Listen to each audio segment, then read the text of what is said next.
obsidian. Prepare yourself for the Man of Black.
Genetic engineering is a process where scientists take genes from one species and force it into the DNA of other species.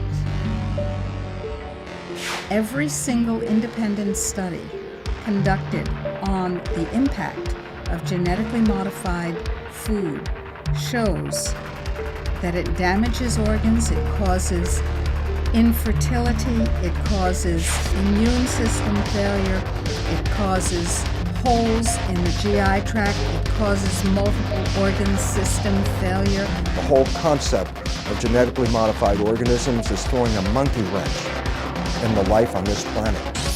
What if we could produce more yield on the same amount of land? Squeeze more water from a single raindrop? Conserve natural resources while caring for the environment? Monsanto is the company that told us that PCBs were safe.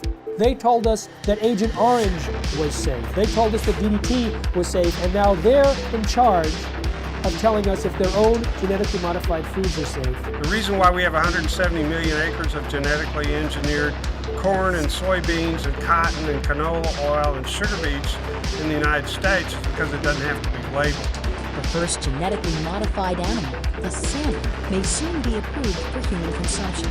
Both these fish are 18 months old, but the larger genetically engineered Aqua Advantage salmon grows twice as fast as the regular salmon. There has not been sufficient animal health testing, human health testing, or environmental impact testing of these new transgenic fish. Basically, they've taken agriculture and built an industrial model which doesn't fit nature. So instead of changing their agricultural model to accommodate what is natural, they're changing nature to accommodate the industrial model.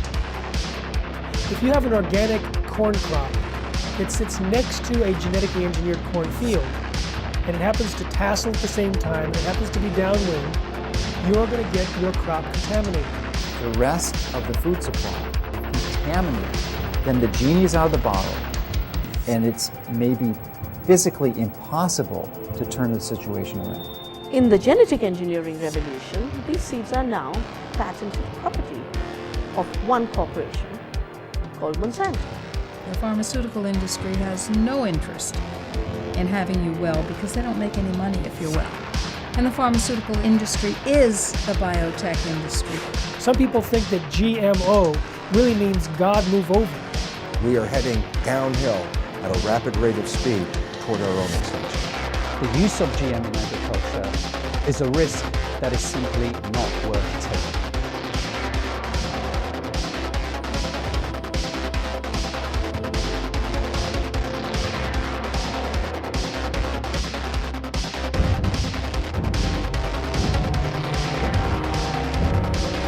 Any scientist that looks into the research or the lack of research on the safety of genetically engineered food comes to the conclusion that these foods should not be on the market. They need another decade or two of research.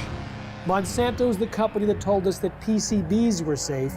They were convicted of actually poisoning people in their town next to the PCB factory and fined $700 million. They told us that Agent Orange was safe. They told us that DDT was safe, and now they're in charge of telling us if their own genetically modified foods are safe. Because the FDA doesn't require a single safety study, they leave it to Monsanto.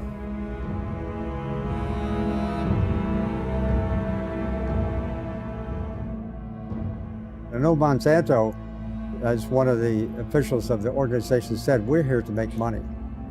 And that's not just Monsanto, that's a lot of food industries. Their job is to make money for the investor. Unfortunately, that becomes the highest priority thought in their minds. Make money, make money, make money.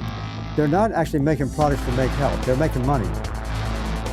And so they tend to overlook the health consequences. I think that is a ridiculous sort of approach to the problem. There should be some responsibility being assumed by the producer that when they're producing food, they have a reasonably good assurance that it's a good quality product. That should be the highest priority thing. And then if they can make money with that, fine and dandy. But unfortunately, it's usually the other way around. People in this sort of business are looking for opportunities to make money first priority. And then in this case, maybe letting somebody else worry about the health consequences, maybe even the public. And I think we have it upside down. That is simply upside down. Why did the FDA abdicate their responsibility to protect us? The White House had instructed the FDA to promote biotechnology under the first Bush administration. And so the FDA created a new position for Michael Taylor, Monsanto's former attorney. So Michael Taylor was in charge of policy at the FDA when this GMO policy was created, and then he became Monsanto's vice president, and under the Obama administration was put back in the FDA as the U.S. food safety czar.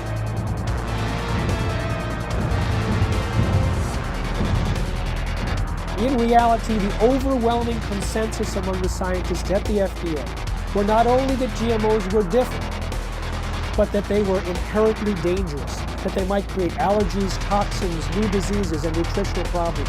They had urged their superiors to require long-term study, and when they saw drafts of the policy coming back to them, they were angry and urged their political appointees to change course.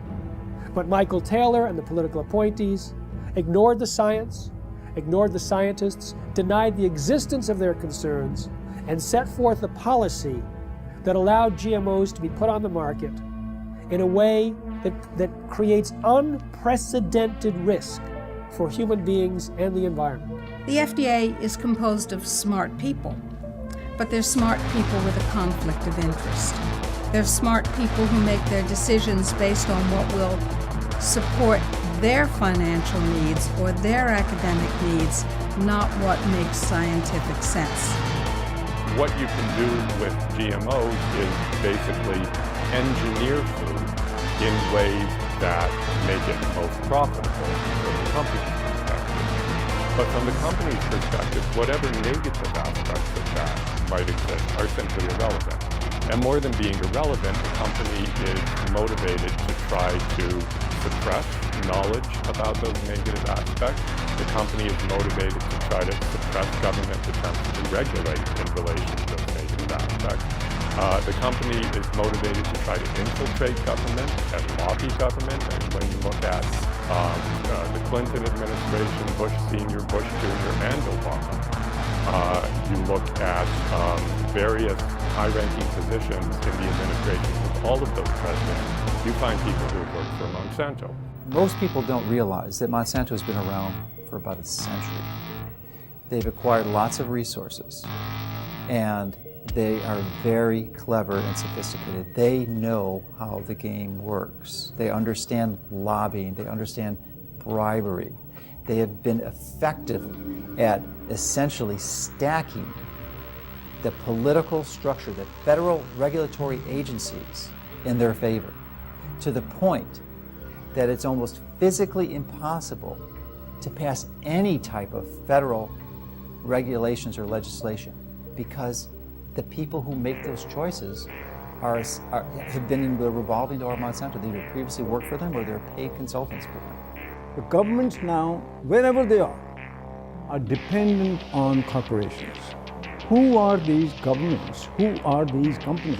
Corporations. Telling people what to do, what to eat, what to feed their children. We are people, we're the children of God. We have constitution, we have our constitutional rights to eat and feed our families that nature produces. They say, no, we don't have that right. In fact, we're going to force that on you.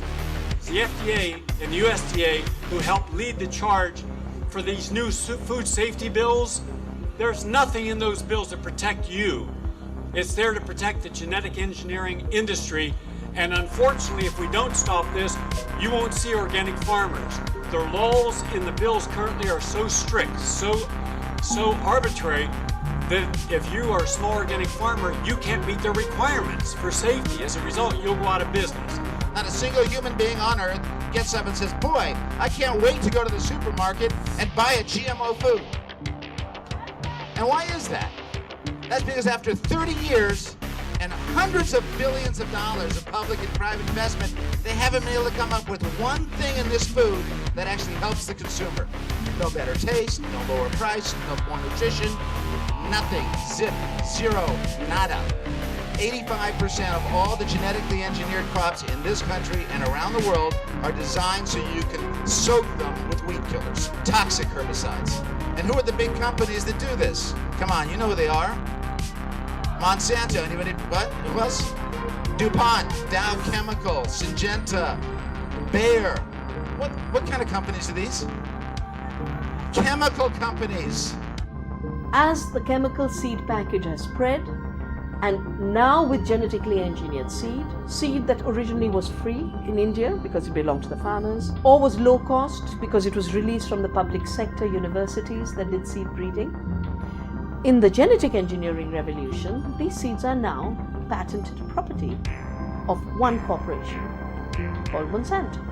They take genetic material, either DNA or RNA, and insert it using very sophisticated techniques and create an artificial life form, a transgenic species that is impossible to reproduce in nature because the reproductive organs don't match. And as a result, once this form is created, here's the danger. They can cross-pollinate, they can contaminate the traditional crops. Percy Schmeiser was a farmer in Canada who was contaminated by Monsanto's genetically modified seed. Well, he realized he'd been contaminated because he used some of this herbicide to kill off weeds around utility poles on his property, and he saw some of the seed did not die from the application of glyphosate. He knew it must be genetically modified. Well, he didn't do anything to purge his property of that contaminated seed. It would actually take 3 years of taking your crops out of use before you could completely purge them of the genetically modified seed. He decided he didn't want to do that because that would be costly. So he saved his seed for planting the following year, and Monsanto said, well, you now knew that you had genetically modified seed. You saved it for planting a second year, that's infringement. They sued him for patent infringement. It went all the way up to the Canadian Supreme Court, and although they found that technically he did infringe their patent, they awarded Monsanto no damages.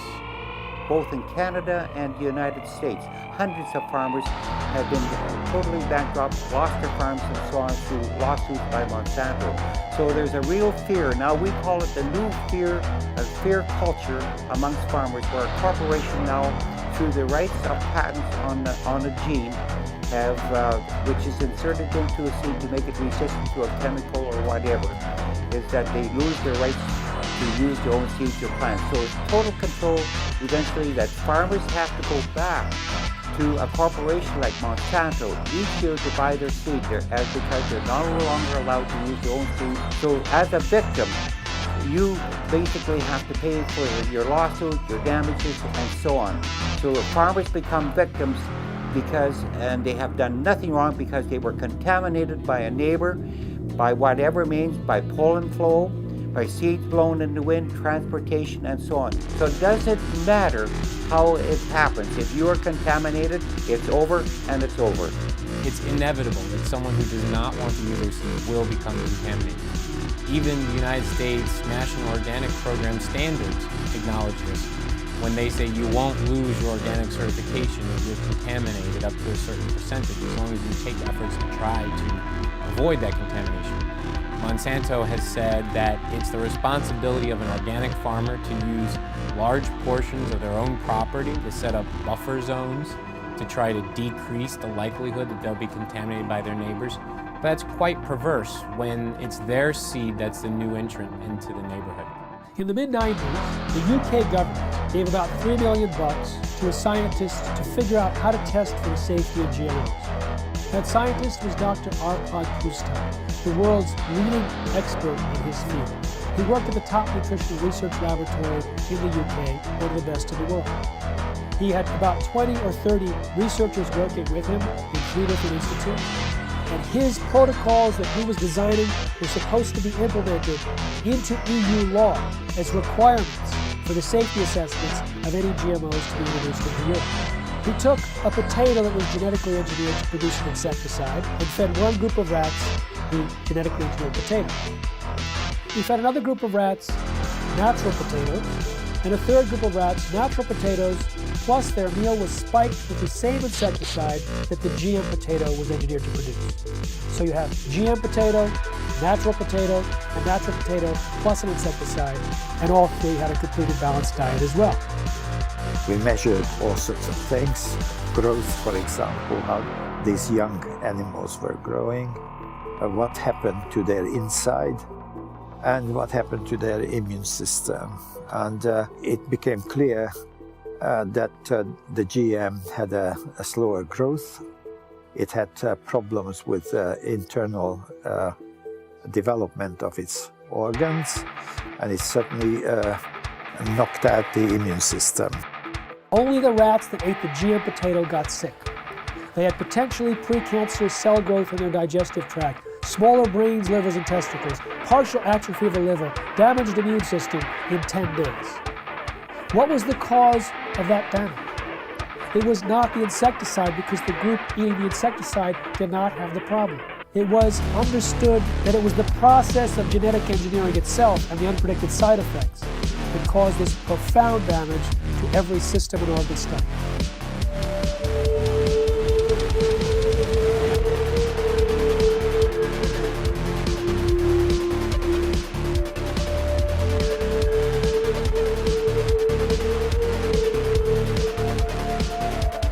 He shared his concerns about GMOs and was a hero for about 2 days at his prestigious institute. The press was going wild. He was a main scientist who was saying that we should not treat the people as guinea pigs, and that he personally wouldn't eat GMOs from what he understood. The director of his institute received 2 phone calls from the UK Prime Minister's office. The next day, Dr. Arpad Pusztai was fired from his job after 35 years, silenced with threats of a lawsuit. His team was disbanded. They never implemented the protocols. Instead, a campaign was launched to destroy his reputation in order to promote and protect the reputation of biotechnology. We do have all the methods available for testing the safety of GM crops. It will be unforgiven by humanity.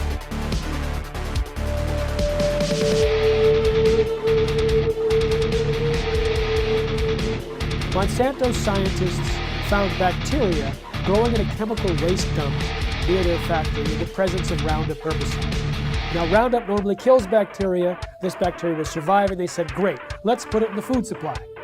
So they took the gene from the bacterium that allowed it to survive the Roundup and put it into soybeans. And now those Roundup-ready soybeans can be sprayed with Roundup herbicide and they don't die, just all the other plant biodiversity in the ground dies. The active ingredient in Roundup is called glyphosate. Glyphosate was patented in 1964, not as an herbicide, but as a broad-spectrum chelator that hugs a lot of different minerals that are needed and does not allow the plants to access them. It also destroys some beneficial microorganisms in the soil, which normally provide nutrients to the plant. It also promotes pathogenic organisms in the soil, which then overrun the plant. And so it creates weaker plants, stronger disease, and the disease does the killing. Now, what do the livestock in the United States eat? They eat largely Roundup-ready crops. Roundup-ready soy, corn, cottonseed, canola mash, sugar beet pulp, and soon alfalfa. So a huge percentage of their food intake is Roundup-ready crops. Now remember, Roundup pulls the nutrients out of the crop. It makes them unavailable. So now we have millions of livestock eating nutrient-deficient food. And what do we eat? We eat plants and we eat animals and take their milk. So it turns out it's a perfect storm now, not just for plant disease, but for animal and human disease. When 44,000 secret FDA memos were made public from a lawsuit about the subject of genetic engineering, the director of the Center for Veterinary Medicine made it absolutely clear that GMOs in animal feed had a unique danger. Toxins can bioaccumulate in animals and in their milk. And so if there were toxins in genetically modified feed, then we might have higher levels of those toxins in the animals that eat the feed or in their milk or other products from those animals. All our food, 90% of Canadian crops, American crops now are produced by genetic modification, or at least they're contaminated with genetically modified corn, genetically modified soybean, genetically modified everything. 95% of all the genetic modifications are done in order to allow the plants to survive more chemicals being sprayed on them and to allow the animals to survive more drugs being put into them. And of course what happens is that when their genes are changed, our genes are changed by consuming them, just as the superweeds and the superbugs are genetically altered by consuming them. The bug eats the plant, its genes change. The animal eats the plant, its genes change. We eat the animal or the plant, our genes change.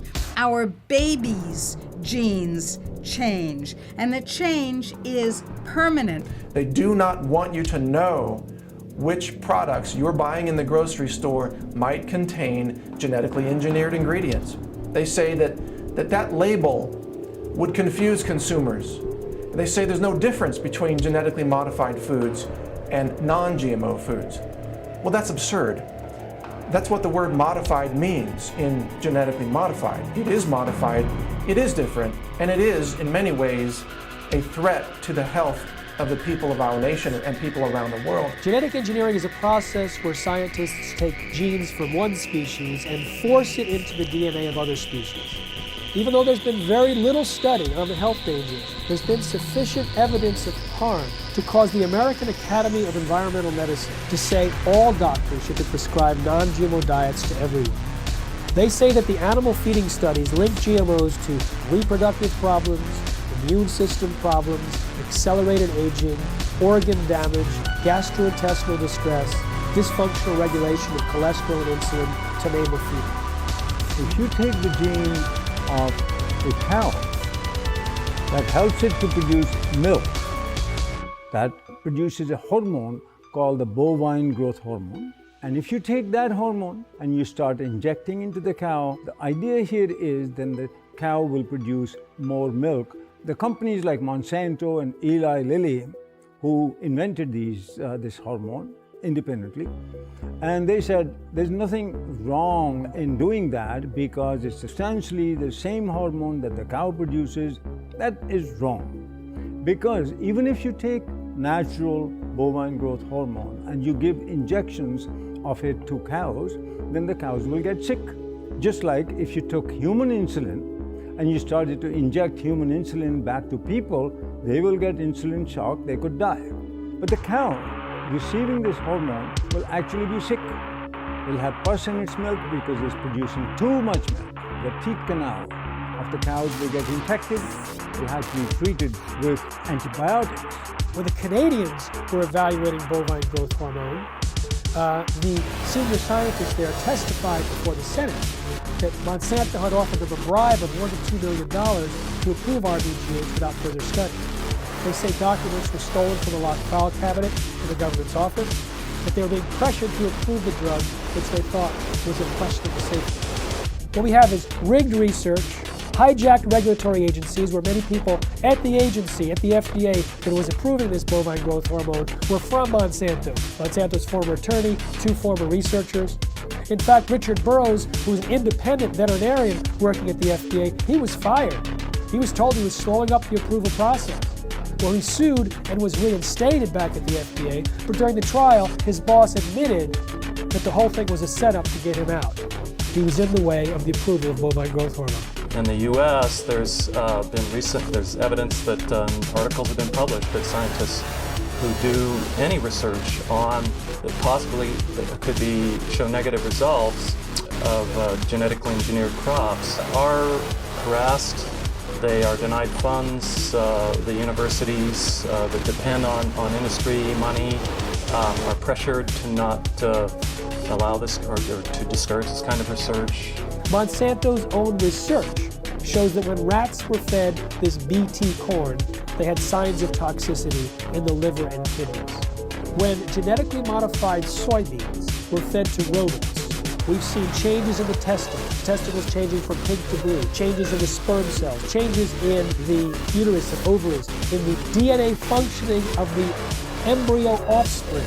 In 2001, a small California biotech company called Epicite patented a gene which causes both men and women who eat it, in the form of any product, to produce antibodies to sperm. If the men eat the Epicite gene, they produce antibodies to their own sperm, rendering them irreversibly sterile. If women eat the Epicite gene, when they have intercourse, their bodies produce antibodies to the sperm that has been deposited, and they become infertile through the destruction of the sperm. Now, DuPont and Monsanto formed a joint venture, purchased the epicite firm, and, quote, commercialized the epicite gene. Do you want to know if the food that you're eating contains the epicite gene? Sure you do. How about the food that your children are eating, or your grandchildren? Sure you do. We've seen smaller babies, a death rate that's 5 times that compared to control. Sterile babies, even babies with hair growing in their mouth. And this has been done by government scientists as well as independent scientists who are at the top of their field. Pay close attention to what you are about to see. These rats are being fed with transgenic corn during their entire life cycle. The tumors they suffer from are enormous. The study that revealed the effect of the GMOs on the health of these rats has just been completed. It lasted for 2 years. We spent over a year trying to obtain transgenic corn because no GMO manufacturers were willing to provide them.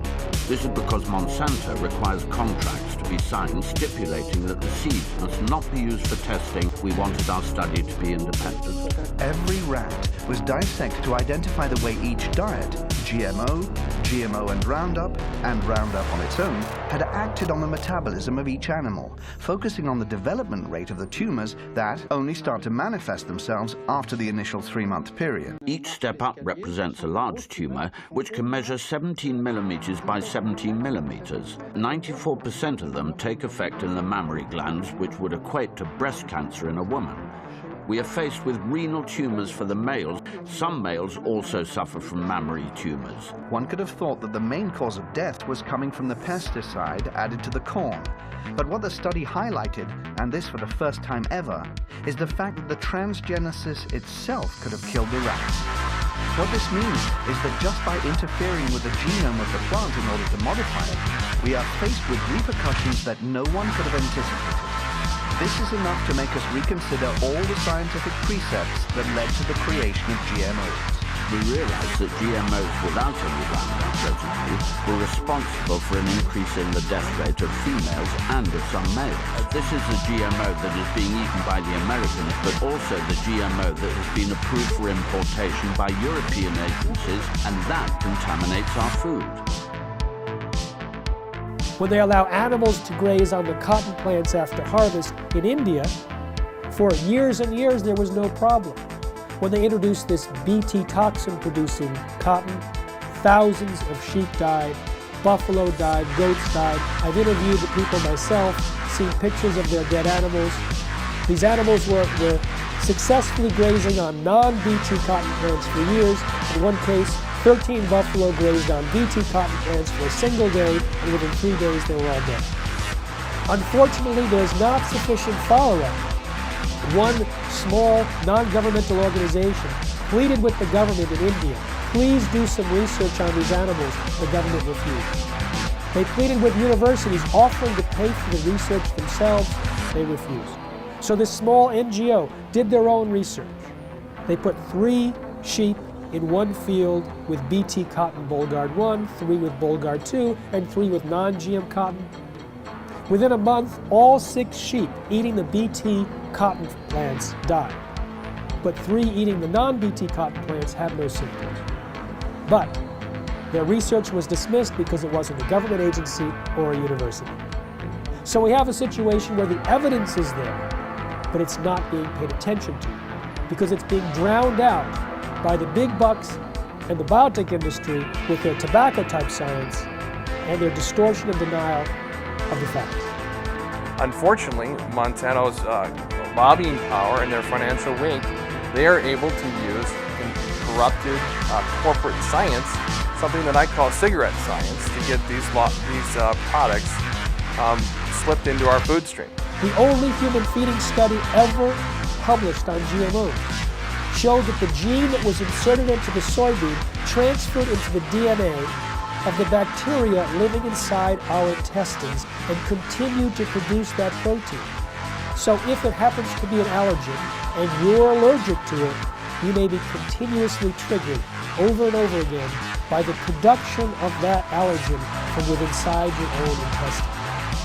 When we look at the quality of the nutrients in our soil, we see that that has become actually a victim of industrial agriculture, which destroys the microorganisms in the soil and then puts in a few nutrients as if that were enough to provide a healthy diet.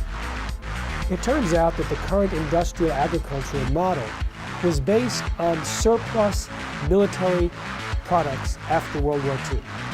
They had extra bomb-making material that worked as fertilizer, so they created the synthetic fertilizer industry. They had excess nerve gas that they could use as insecticides, so they created an insecticidal industry.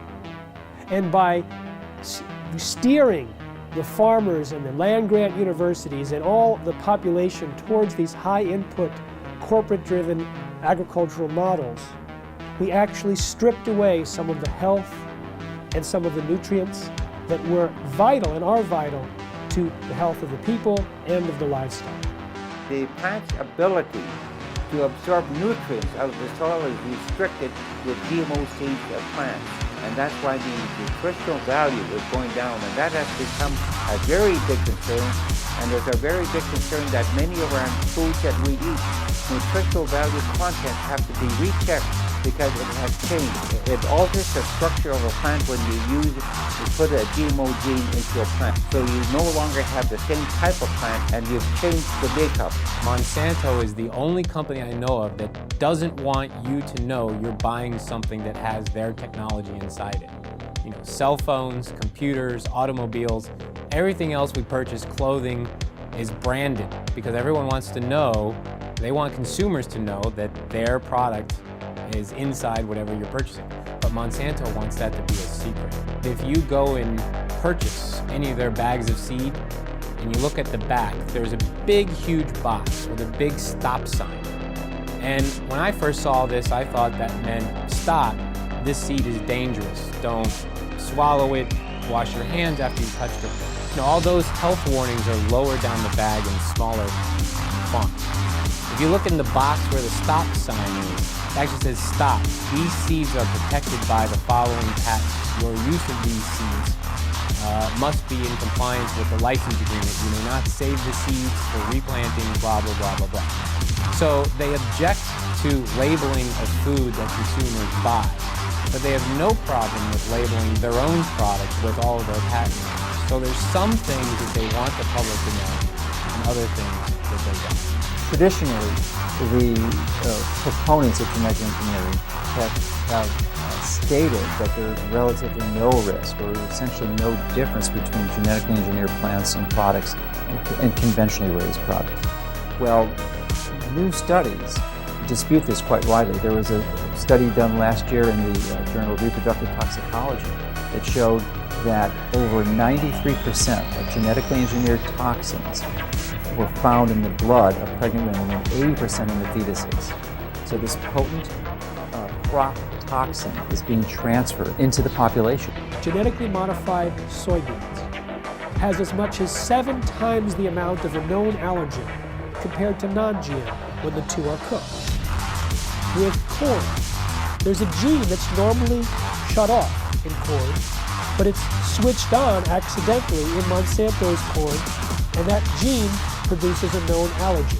There's also more herbicide used on these genetically modified herbicide-tolerant crops like Roundup Ready soy, and the excessive herbicides might promote allergic-type reactions. Peer-reviewed studies show that there's an association between heavy GMO consumption and serious health problems, including asthma and food allergies. There's also a damage to the pancreas and the production of enzymes that are used for digestion in mice that are fed GM soy. If we take longer to digest proteins, then that means eating genetically modified soy might cause us to be reactive to a wide variety of foods, not just to GM soy. The real risk, the real concern is if these threats to the food supply are validated and there's the GE crops are the predominant crops and it's contaminated the rest of the food supply, then the genie's out of the bottle and it's maybe physically impossible to turn the situation around.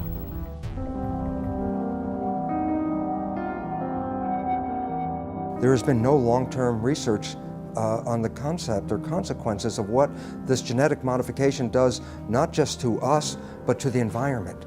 And right now, from all the research that's showing up, it says this has a very negative and profound effect on destroying the environment in which we live. So therefore, I find it senseless that the government would support and condone genetically modified foods without even having the basic research to understand the liabilities involved in creating these monster organisms and putting them into our world. The conversation in Europe and in countries in South America and in Asia is much more sophisticated in terms of its understanding of science, the importance of independent peer-reviewed science that isn't contaminated or corrupted by corporate influence. Here in the United States, you know, the birthplace, the bedrock of the free market system and democracy, we are having our rights corrupted by corporate influence. The major impact that Monsanto has, their ability to get their products approved with minimal scientific oversight and minimal review of these products for human health testing is really an abomination. The entire scientific foundation underneath genetically modified organisms is false because organisms are not genetically determined. And when we understand that, we recognize that the only way to create crops that will benefit humanity is to understand nature herself and learn to live in harmony with her. And this is a completely different approach than humans have had for the last couple hundred years, where we always thought, oh, humans' job was to control and dominate nature. In that process, we are now leading the world into the 6th mass extinction of life on this planet. 5 times in the history of this planet, life essentially got wiped out and started all over again. The 5 previous mass extinctions are attributed to things like comets or asteroids hitting the Earth and destroying the environment. We are now deep into the 6th mass extinction of life on this planet. We are losing species of organisms faster than even in the previous 5 mass extinctions. But the source of the problem is much closer to home than a comet or an asteroid. Science has recognized that it's human behavior that is undermining the web of life. Rather than trying to control nature, our mission is actually how to learn to live in harmony with nature. The FDA, which treats the American people as slaves, knows that if people knew the truth about how healing their foods can be and how dangerous the processed foods really are with all their chemical contaminants and their genetic modification, if people knew the truth, they would demand food freedom. They would demand access to healing herbal therapies and healing dietary supplements. They would demand that the FDA back down from its intimidation campaigns that have been leveled against producers of dietary supplements and herbal remedies and raw dairy products and so on. The people would demand that if they knew, and that is why they are kept ignorant under this campaign of disinformation currently being waged by the FDA. I've been vigorous in my opposition of these strategies that these large corporations use to use their influence for their benefit. And as a result of my positions, I'm frequently criticized by their own local networks, the skeptic networks and such. And they're also their ability, because they are so politically connected, to use the federal regulatory agencies to come after me personally, to file claims against, or statements against my company, and also to criticize me such that it can be viewed in most of the traditional media to skew the information, the truth of what we're saying. They twist the tables. It looks like we're the bad guys, when actually nothing could be further from the truth. We're just seeking to help people understand what the true reality here is, to give them the tools to make that distinction and give them the right to know. In the early 2000s, Monsanto, the biotech industry, vilified a scientist for his linking of Bt corn to a decrease in monarch populations. 2 years ago, another research paper came out confirming that yes, Monsanto's Bt corn and their Bt cotton products were actually reducing the habitat of monarch butterflies.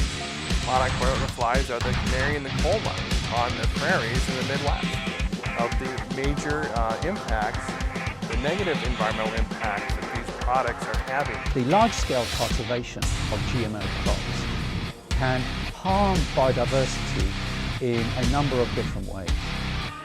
One is that in the case where the crop is engineered to be tolerant to a herbicide, such as Roundup or glyphosate, then the application of high doses of these weed killers destroys the weeds upon which other organisms normally would be consuming. So the insect population is reduced, and then there isn't the insect population upon which the birds are also consuming. So there could be a knock-on effect on the biodiversity within the fields where herbicide-tolerant crops are being grown. And indeed, large-scale field trials sponsored by the UK government several years ago did indeed find that in fields that were growing herbicide-tolerant sugar beet and canola, that the biodiversity in these fields was markedly reduced. There's a lot of information now on bee colony collapse, and it's now linked to certain of the chemicals that are sold by certain of the major companies. So there's a lot of concern now about the bees dying, because now we lose a major insect that pollinates our plants, and so that also has become a big concern. But it's all related. It all goes back to the massive increase of new types of more powerful chemicals, more toxic chemicals than we ever had before. And that's why we have many of our beneficial insects are being killed by these new types of chemicals. GM carries novel health and environmental risks, which we are now beginning to measure, both in terms of environmental impact and also outcomes in feeding trials, controlled feeding trials in animals. Then I feel that the use of GM in agriculture is a risk that is simply not worth taking. GM doesn't address root causes of problems in agriculture. At best, it is a symptomatic cover-up. No genetically modified crop can grow unless it's attached to some kind of a pesticide. Those pesticides, more and more, are in these plants. They may have killed the weeds, they may have killed the insects, but the product is still on the plants, and if it's washed off, then it's in the water, it gets into the lakes, it gets into the oceans, it's everywhere. And it's toxic, it causes cancer, it also causes endocrine disruption. That's a technical term for change of hormones. They don't even want to label that this is genetically modified, the milk is genetically modified, or the crop is genetically modified. They say, if we label that, we won't be able to sell it because people won't buy it. Of course, people won't buy it because people don't want it. We have thousands of different varieties of any given food crop you can mention. And by simply dipping in to this already existing reservoir of varieties of crops, resurrecting old crop varieties which have been displaced, could readily meet our food needs without having to resort to the risky procedures associated with GM. What is an herbicide-resistant crop? It's a crop that you can spray the hell out of it with a toxic chemical and it won't die. It kills everything except that particular crop.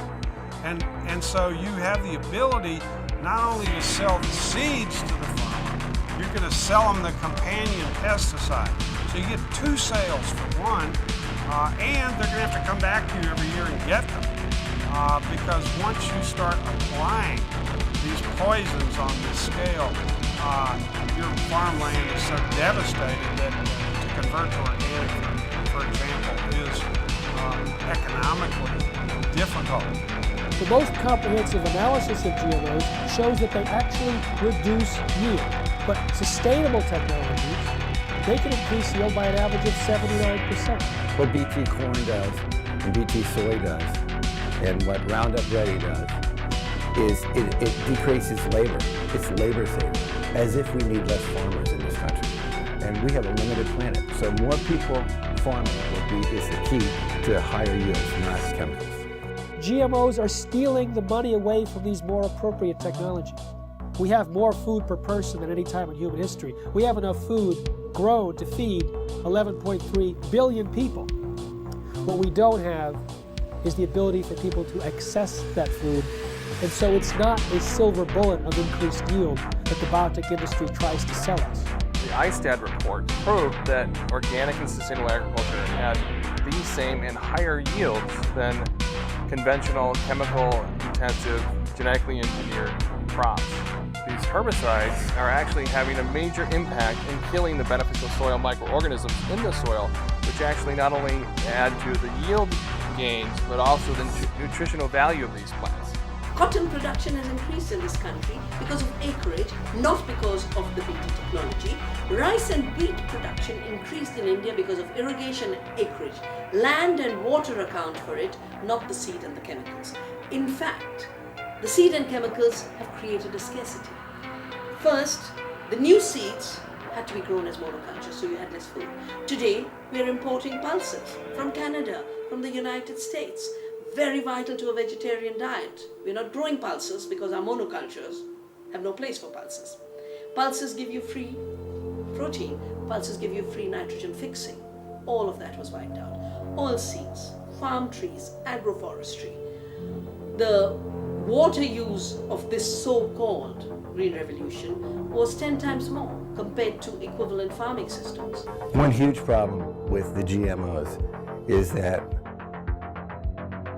they have completely blown out conventional breeding in our land-grant colleges. And we only in this country have 10% of the vegetable seeds that were available to our forebears 100 years ago. Our seed stock is going down the toilet, and we can't even use our land-grant colleges to breed in the standard way because there's no money for it. And that is a huge, huge, huge threat to the future of agriculture, to lose the skill of breeding standard, which is in fact what all that food you see on your grocery shelves, all those vegetables came from thousands of years of farmers sharing their seeds. As a result of the loss of beneficial soil microorganisms, not only have the yields gone down, but there's been a dramatic increase in the rise of crop diseases, which are infecting corn and soybeans in the U.S. We're sacrificing, our soil just because it's an easier way to farm. And trying to convince ourselves it's more economical, but it's not. I'm seeing neighbors' fields who've been doing this stuff for 15 plus years. They can't get rid of a lot of weeds now. These weeds are getting resistant to the glyphosate herbicide, so farmers are upping rates. More herbicide. And then all of a sudden that's not doing it anymore, so you have to switch herbicides. So now the soil is just more and more and more full of poison. So there's going to be more sickness in that field. It's going to be more susceptible to diseases, insects. It won't make it through drought periods as long. The same crops side by side, right across from each other. The natural plants are going to make more over time. When you have a soil that you continue to poison, nature's going to win. In 2006, Cornell University released a study on soil degradation that stated by the year 2050 that 30% of the land that's already cultivated will be unfarmable. Now, the thing about Roundup and glyphosate is that it stays in the soil for months or years, and it continues to cause the reduction of available nutrients and the promotion of these diseases. And so people like Dr. Don Huber from Purdue University, have identified more than 40 plant diseases that are on the rise in the U.S. because of the overuse of Roundup and other glyphosate-based herbicides. Now, it pulls these nutrients out of the food supply for months or years. According to Reuters, in 2007, there was about 184 million pounds of glyphosate herbicide used in the United States. Now, that's one of many, many years, hundreds of millions of pounds. which means hundreds of millions of pounds of nutrients have been tied up and taken out of the food supply.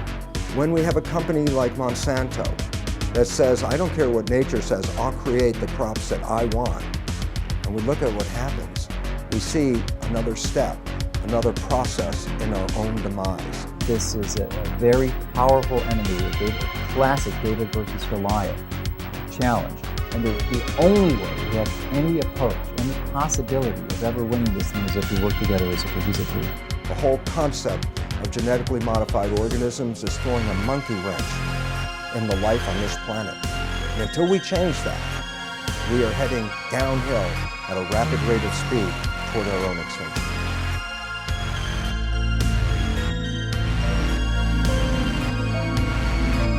Genetically modified organisms are living beings where genetics or DNA of one species is taken out and transported artificially into another organism, and in other words, some sort of genetic manipulation, genetic engineering has occurred.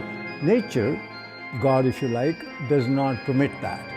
You cannot take the gene of a bacteria and put it into a pig or a people or anything like that, or vice versa. They've put spider genes into goats in the hopes that they can milk the goat to get spiderweb protein to make bulletproof vests. They've put cow genes into pigs and made cowhides on those pigs. They had what was called an enviropig, a pig that would have manure that was less toxic. They can create these featherless chickens to kind of better live in these tight battery cages, these small barren wire enclosures extending down long rows and often windowless sheds. Can be 1 million birds in a single shed. How do you do that? Well, without them overheating, where you have this mass ventilation fans. But another way, you just take off their feathers. There's a genetically modified salmon that was created by Canadian researchers that was tested up in Canada. They put these frankenfish into tanks and they fed them sufficient food and there was no problem. When they reduced the amount of food, the frankenfish freaked. They started killing and eating their neighbors. So what happens if the FDA approves these frankenfish and let's say they escape into the ocean? I don't know what's worse, the extinction of natural salmon or the roving of these frankenfish going around and killing and attacking other species and changing the whole ecosystem balance. They both have a mating advantage because they're larger, but they have a survival disadvantage. And it's that combination that should a male transgenic fish escape into the wild cause the rapid collapse and extinction of both transgenic and wild fish in as little as 50 generations. Scientists take genes from one species and force it into the DNA of other species. Now the process itself creates massive collateral damage in the plant or animal, but they don't test for those changes and the side effects before they introduce, say, the crop into our food supply. DNA is the inherited material of life, and it is where genes are structured. So we inherit half of our DNA from our mothers and half of our DNA from our fathers.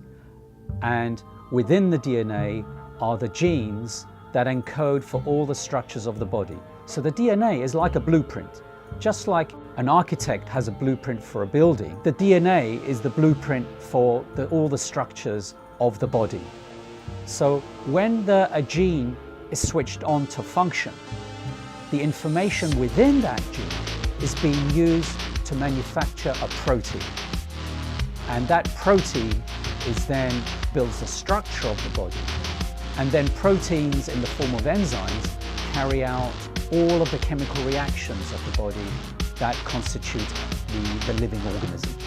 When the GM gene is introduced into the plant, the genetic engineer has no control over where the GM gene integrates or splices into the DNA of the plant.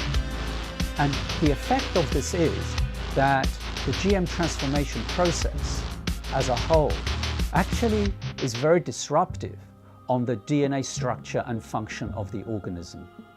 As a result, very unpredictable and potentially hazardous outcomes. Because if you disturb the balance of gene function, remember, the gene function is controlling the structure and the biochemistry of the organism. If you disrupt the balance of gene function, you disrupt the biochemistry. And if you disrupt the biochemistry, you run the risks of creating novel toxins, novel allergies, as well as a disturbance to nutritional value. These types of outcomes resulting from the disruptive effect of the GM transformation process have been observed, are observable, and they're genuine. With our understanding of epigenetics, the new science of how environmental signals control our genes, we're introduced into the chemistry of where do the signals come from that select the genes and modify our genetic activity. Well, we used to say everything is due to the genes, but now we find there's a class of molecules called microRNA. They're very small RNA molecules, and they're found in all the cells. And these microRNA molecules are molecules that adjust the reading of our genes. And well, a new understanding has been found about the microRNA molecules. When we eat food, the microRNA from the food is picked up by the digestive system and not broken down. The microRNA is taken into our own body intact. And now what they followed is the microRNA from food ends up in our own cells, like in our liver and other cells in our body. And these microRNAs still have the same function. They change our genetics and they change our readout of our genome. And the significance is profound. It says when you eat genetically modified foods, we are eating a new class of microRNAs that have never really been in the world before. And yet, these microRNAs are picked up by our biology and adjust our own genetics. So, in a sense, the old story, we are what we eat, actually now has a biochemical foundation. And then all of a sudden it says if that's true, then why would you risk your life eating a genetically modified food containing microRNAs that can totally distort our own biology and cause great problems in our lives? The process of genetic modification is a completely irreversible process. Once it has been carried out, it affects the reproductive cells of the organism. So any effect you have, for good or for bad, is then passed down through the subsequent generations of that particular organism. And that's true for plants and animals, indeed for any genetically modified organism. And this now has to be understood because when we eat genetically modified foods, not only does it affect our own cells like that, but we also know that the bacteria in our gut that are required for our survival, we need these bacteria. The bacteria also pick up the genetic engineered genes, and we modified the gut bacteria. And you say, well, why is that relevant? Well, not only do we need the gut bacteria for our survival, but the gut bacteria change our genetics. Information from the bacteria is picked up by the digestive cells and adjusts the digestive system cells to be compatible with the bacteria in our gut. There is a dialogue and a communication. If you alter the genetics of the gut bacteria, by definition, you completely altered the development and genetics of our own cells. Way back in the 70s, they developed this grand vision of being able to splice in high yield and drought resistance and all sorts of, pest resistance, and they dreamt of patenting those genes and having proprietary ownership of these genes. And during the 80s, that indeed came about from a number of court decisions. They believed they could make billions of dollars from these proprietary gene transfers to make food do certain things or crops do certain things. When the evidence came out that there were fundamental flaws in the genetics, they just did not want to know. They didn't want to do the research into these issues of food safety, and they went ahead with their development, yet they weren't doing the basic research. You see, GMOs are the product of an infant science, and now we are feeding that product to the entire population. And it's known to create unpredicted side effects, and no one is testing to see if the rise in all these diseases since GMOs were introduced in the mid-90s is caused or promoted by these GMOs. If Monsanto's patent on a gene, if that patented gene gets into any, and I'll use the term, higher life form. So what does that mean? Birds, bees, animals, and the question I have to ask, what about human life? If Monsanto's patent gene gets into you, gets into me, does that say they own me? Do they own you? These are all questions that the courts and our governments will have to address. How far does the patents on genes on life go? There have been over 140 lawsuits filed by Monsanto against farmers, including against those farmers who wanted nothing to do with Monsanto's genetically modified seed. When you ask Monsanto whether genetically modified seed is natural, they have two answers, yes and no. And it depends on which side of Washington, D.C. they're talking. If they're at the FDA or the USDA, they say genetically modified seed is absolutely no different than natural food, doesn't need to be tested, doesn't need to be labeled. The public doesn't need to know if their food's been genetically modified because it's no different. Then when they're on the other side of Washington, D.C. at the patent office, and the patent office is saying, well, you don't deserve a patent because your seed is no different than natural food. They say, oh no, it's not. It's completely different. We've invented something brand new. It's radically different and it's so inventive we deserve not just one patent, we deserve entire portfolios of dozens and dozens of patents. So the United States was the only country in the world, still is, that allowed genetically modified organisms or any organisms to be patented. Up until then, living organisms or their products could not be patented. So the patent for insulin, genetically modified insulin produced in the E. coli bacteria, was given to Eli Lilly. Monsanto got it for RBGH, the bovine growth hormone. I have a book called Corrupt to the Core. In that book, I describe by quoting from a published speech by a Monsanto executive saying how they're going to control the whole world. Not just by genetic modification, but they're going to take charge of the whole world by influencing the White House, the Whitehall, the French Parliament, and Canadian Parliament, and the Japanese Parliament. This is published information, how they're going to control the whole world.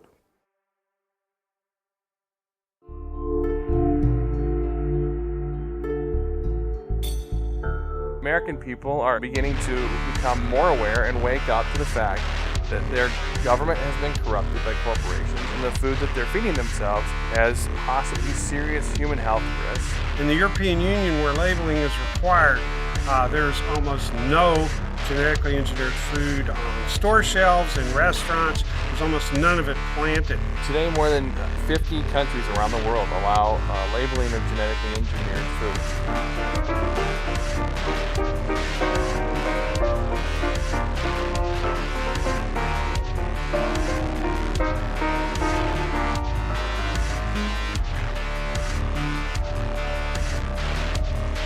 The FDA has received over 1 million comments from citizens demanding labeling of GMOs. 90% of Americans agree. So why no labeling? I'll give you one reason. The influence and the corruption of the political process by Monsanto. If you have an organic corn crop that sits next to a genetically engineered corn field, and it happens to tassel at the same time, and it happens to be downwind, you're going to get your crop contaminated. In fact, even the seed stocks are becoming contaminated. I should have the right to be a conventional farmer. You should have the right to be an organic farmer. You can right. But if we have GMO farmers, you no longer, remember this, you no longer can have an organic farmer, you can no longer be a conventional farmer. You'll become a GMO farmer whether you like it or not. An expert in air pollution calculated how far corn pollen can travel in 24 hours, which is the maximum time that it can remain viable to cross-pollinate. It could travel under certain weather conditions over 500 miles. They want the public to sit down and not think about what happened before this piece of meat got on my plate. What happened before this glass of milk sat on the table? We have an ethical responsibility, I believe, not just to other humans and to the future generations. We have an ethical responsibility to all living creatures. We have increasing numbers of retarded and autistic and genetically damaged people among us. We have increasing numbers of lethal allergies and potentially lethal allergies that coincide with the introduction of genetically modified food. We have increasing amounts of autoimmune problems. We have increasing amounts of pretty much everything. The pharmaceutical industry has no interest in having you well because they don't make any money if you're well. And the pharmaceutical industry is the biotech industry, and it is the agrochemical industry. Thousands of doctors are now prescribing non-GMO diets to every patient. In fact, the American Academy of Environmental Medicine urges all doctors to do so. They evaluated the animal feeding studies and said that there's a causal relationship between GM feed and disorders. And they urged the government to put a moratorium in place on GMOs, and of course therefore labeling. My God, we are the sickest of the major countries in the world, and we're also becoming the dumbest of the major countries in the world. And the significance about that is, what a coincidence. This is the motivation of the government, and this is exactly where we are. A country like the United States has 20% of its GDP spent on healthcare costs, on trying to cure chronic disease. We're giving vaccines in children. We're giving all these other drugs, bad food, pesticides, hormones, everything getting into the system, animals and people. This is going to drive countries bankrupt. We're talking about people whose lives are either terminated through preventable diseases which were not prevented, through the toxification of their bodies by toxic food. Total population of the world is about 7 billion now. They're saying by 2050, the population will grow to approximately 9 billion. And these companies and the governments all over the world are saying the amount of food in the world will have to be increased to twice the amount. The biotech industry is promising to feed the world with crops that will have higher yields, even though it's not the amount of food right now that's the critical issue, it's access to the food. And access to the food is largely an economic issue. There's no shortage of food. This is purely due to corruption, because corrupt people in power won't let poor people have their share. Now, since GMOs were introduced, there has been a dramatic increase in infertility in the United States. But there's significant evidence both in laboratory animal feeding studies as well as livestock experience to point a finger at Roundup-ready crops as a potential cause.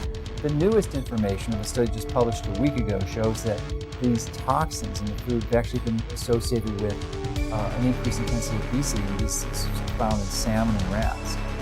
And there are other suggestions that they produce long-term imbalances in fertility rates, in hormonal levels, and immune function, and the ability to adjust food. Big agricultural and chemical companies don't want to label GMOs. What these corporations say is that labeling GMOs will increase our food bills. What I say is if they're so concerned about our bills, then they need to focus on a bigger price tag, and that's our healthcare costs. And we're not just talking about the cost of medications here. How about the cost of missed work and lost productivity when parents have to rush their child to the emergency room or to a doctor's office? And for the children, how about the missed school and summer camp? We're talking about the emotional and societal cost played out over and over again, hundreds of thousands and millions of times over. So these companies that are promising us to have abundant food, bring prosperity, they're lying, and the governments are with them. I think if you really want to know the true story about what corporations are doing in our society, about the various harms and dangers that they present, you can't rely on mainstream media. You have to go deeper and you have to go further. That's going to be a very important piece in us moving forward. The fact that we do have those sources of investigation that are not beholden to corporations or corporate media, and that we do have a mechanism in the internet for disseminating them broadly. We have this sort of common enemy that has allowed the profession, the healthcare professionals and the journalists and a whole variety of of individuals and media sources who you wouldn't think would be aligned, and typically many of us have disagreements on certain issues, but we've all come together to realize that this is a very powerful enemy, a classic David versus Goliath challenge. And there's the only way we have any approach, any possibility of ever winning this thing is if we work together as a cohesive group. So what you see is Monsanto genetically contaminating crops, monopolizing seed and destroying biodiversity, turning farmers into serfs through this indebtedness, corrupting government, undermining law and regulatory process, and worst of all, polluting scientific knowledge. They're polluting genetically, they're polluting politically, and they're polluting epistemically. They're even stealing our minds. Through the food we eat, through the television and programming and the news media we receive, that information alone constitutes what you might call the nocebo information. That negative information about the world is causing us to become sick. The food we eat exacerbates that same problem. We are living in a situation where we must take back our own power. They can surround the Congress, they can surround the congressional offices back in their district, they can surround the Monsantos and the city groups. And that's what they got to realize. That's the first stage, because people showing up and massing together with agendas and with good artwork and signs and music scares the hell out of these politicians and their corporate masters. Let's use the power of government to support what we want, which is to have choices. Stand up that you should have the right, a human right to grow the foods and crops that you want. Americans have a right to know if their food is genetically engineered. It's time for labeling. It's time for people to know how their food is being produced. It is completely pro-capitalist to have things labeled. That's where you know what you're getting. And if the consumer over and over and over again says they want to know. They want to know. They want the choice. But producers are freaked out because the choice is not going to be for them.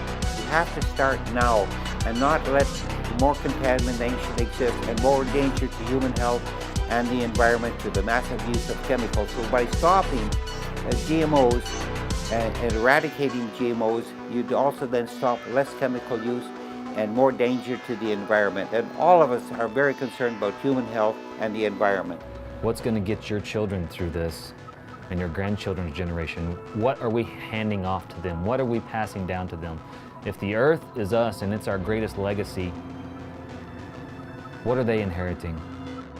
And if you care about what you put in your body, you'll create as much of your own food supply as you can while you still can. Save seed, grow heirloom foods without any chemicals. I mean, there's dozens, if not hundreds, of methods and ways that we can go about correcting this and preventing this.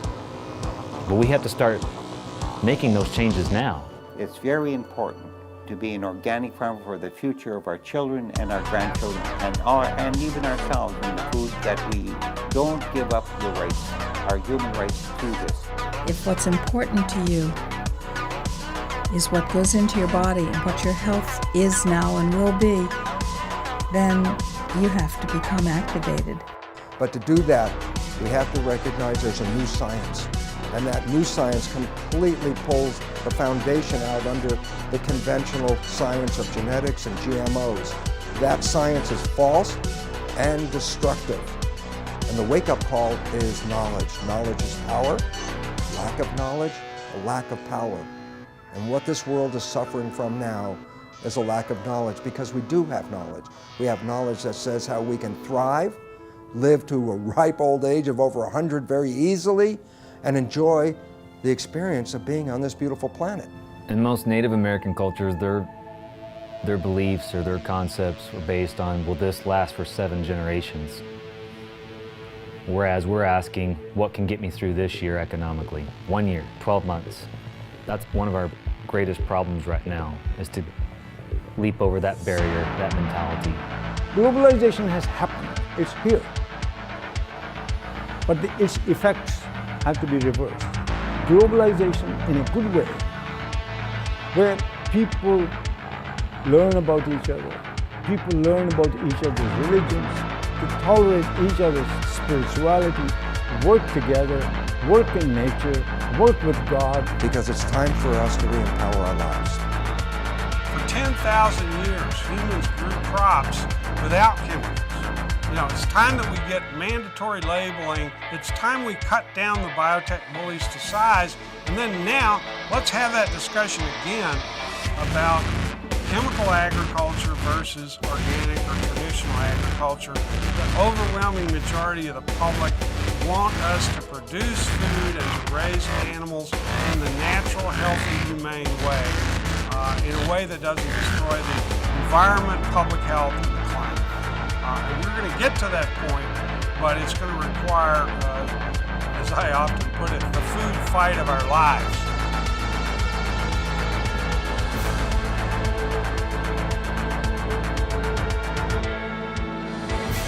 I'm looking at the food that's in the grocery store. They say it's safe, everybody eat more. On second thought, I don't really know who's made with those GMOs. So I'm looking for the non-GMO label. Before I bring it home, I put it on the table. I wanna know if it's verified, so I don't harm myself. Genetically modified. They don't want you to know. Poison the grow. Profits that show. On those GMOs. Seeds that they sow. Gonna hurt us, we know. Totally go. Say GMO, no. I don't wanna eat poison. I don't want gene mutations at my dinner reservations. It's a food abomination. What they're doing to this fast food nation. They take artificial gene combinations, inject them in seed variations, so they can grow their Frankenfood imitations, while the side effects cause medical patients. Keep the profits alive while they're spraying on the food, name brand herbicides, and all the while they're spreading their lies. Monsanto destroy our farmers' lives, and the FDA just keeps it all going, saying it's safe even though they all know it's just poison, stealing away your life, and that's what you eat, genetically modified. They don't want you to know. Poison they grow. Profits they show. GMO, no. Seeds that they sow. Gonna hurt us, we know. Told them to go. Say GMO, no. FDA scientists said the GMOs might create allergies, toxins, new diseases, and nutritional problems. Allergies, toxins, toxins. And they said, no testing necessary. No testing necessary. GMO safety, that's a corporate myth. If you don't believe me, listen to Jeffrey Smith. He's the man with the plan, wanna do what he can and help us all get our GMOs banned. But we need you to lend a hand, take a stand against this food stand. It's a mission for the health condition worldwide, cause we don't wanna live genetically modified. Living in silence. Don't eat food unless you know what's in it. Don't believe the propaganda, the press will spin it. Affects everybody, we all up in it. Stand up to Monsanto, tell him, oh no you didn't. Reject Frankenfoods in the store. Demand honest labels so we can be informed. We have a natural right to know what we buying. Just say no to GMO before our farms start dying. Just say no to GMO. These corporate crooks are lying. Just say no to GMO. This time we're not complying. Just say no to GMO. We just not buying. Just say no to GMO. No testing necessary. No insecticide. Just say no to GMO. No testing necessary. No insecticide. Just say no to GMO.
Obsidian, prepare yourself for the Man of Black.